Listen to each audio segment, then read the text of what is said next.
Kozhikode medical കോളേജിൽ ചികിത്സയിൽ കഴിയുന്ന നിപ്പ രോഗബാധിതന്റെ നില അതീവ ഗുരുതരമായി തുടരുന്നു. അതേസമയം ജില്ലയിൽ പുതിയ നിപ്പ കേസുകളോ സമ്പർക്ക പട്ടികയിൽ പുതിയ ആളുകളോ ഉൾപ്പെട്ടിട്ടില്ല. കോഴിക്കോട് നിന്ന് അജി കുഞ്ഞുമോൻ വിവരങ്ങളുമായി ചേരുകയാണ്. Aji, good morning. ഇപ്പോഴും നിപ്പ അതിന്റെ ഉറവിടം എവിടെയെന്ന രീതിയിൽ അത് കണ്ടെത്താൻ ആർക്കും കഴിഞ്ഞിട്ടില്ല, അധികൃതർക്ക് കഴിഞ്ഞിട്ടില്ല. അതോടൊപ്പം ഇദ്ദേഹത്തിന്റെ ആരോഗ്യസ്ഥിതി അതിപ്പോഴും ഗുരുതരമായി തുടരുന്നു. എന്താണ് നമുക്ക് ഏറ്റവും ഒടുവിൽ ലഭ്യമാകുന്ന നൽകാൻ കഴിയുന്ന അപ്ഡേറ്റ്?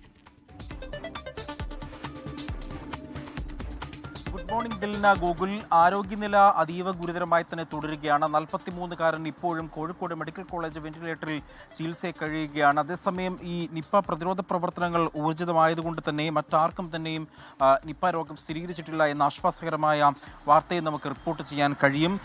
അതായത് ഇന്നലത്തെ വിവരം നമുക്ക് ലഭിക്കുമ്പോൾ 93 പേരാണ് നിലവിൽ സമ്പർക്ക പട്ടികയിൽ ഉള്ളത്. അത് നേരത്തെ 123ഓളം ആളുകൾ ഉണ്ടായിരുന്നു.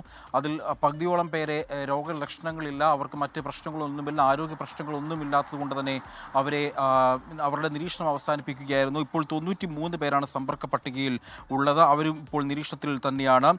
21 ദിവസത്തെ നിരീക്ഷണം പൂർത്തിയാക്കിയ കുറഞ്ഞ റിസ്കിൽപ്പെട്ട 11 പേരെ ഈ നിരീക്ഷണത്തിൽ നിന്നും ഒഴിവാക്കിയിട്ടുണ്ട് എന്നുള്ളതാണ് ഏറ്റവും ശ്രദ്ധേയമായി പറയേണ്ട കാര്യം. ഹൈ റിസ്ക് കാറ്റഗറിയിലുള്ളത് 4 പേരാണ്.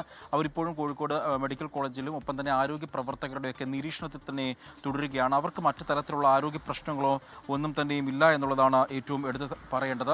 അതേസമയം ആരോഗ്യമന്ത്രി കെ മുരളീധരൻ പറയുന്നത് കോഴിക്കോട് ജില്ലയിൽ നിപ്പ പ്രതിരോധ പ്രവർത്തനങ്ങൾ വൻ വിജയമായിരുന്നു, അതുകൊണ്ട് തന്നെയാണ് ഇത്തരത്തിൽ രോഗത്തെ പിടിച്ചു നിർത്താൻ കഴിഞ്ഞത് എന്നുള്ളതാണ് അദ്ദേഹവും പറഞ്ഞത്. ഏതായാലും കഴിഞ്ഞ 13-ാം തീയതിയാണ് ഈ 43-കാരനെ നിപ്പ രോഗബാധ സ്ഥിരീകരിച്ചതിനെ തുടർന്ന് കോഴിക്കോട് മെഡിക്കൽ കോളേജിൽ പ്രവേശിപ്പിച്ചത്. അന്ന് മുതൽ തന്നെ ആ 43-കാരൻ വെന്റിലേറ്ററിൽ തുടരുകയാണ്. ഗൂഗിൾ ദിൽന.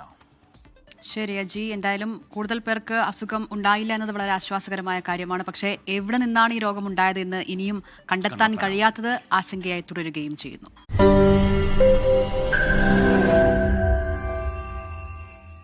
ലോകത്തെവിടെയായാലും ഏത് സമയത്തും 24 വാർത്തകളും ഓഗ്മെന്റഡ് റിയാലിറ്റി പാക്കേജുകളും എക്സ്പ്ലെയിനറുകളും വിശദമായി കാണാൻ ഞങ്ങളുടെ യൂട്യൂബ് ചാനൽ നിങ്ങൾക്ക് സബ്സ്ക്രൈബ് ചെയ്യാം.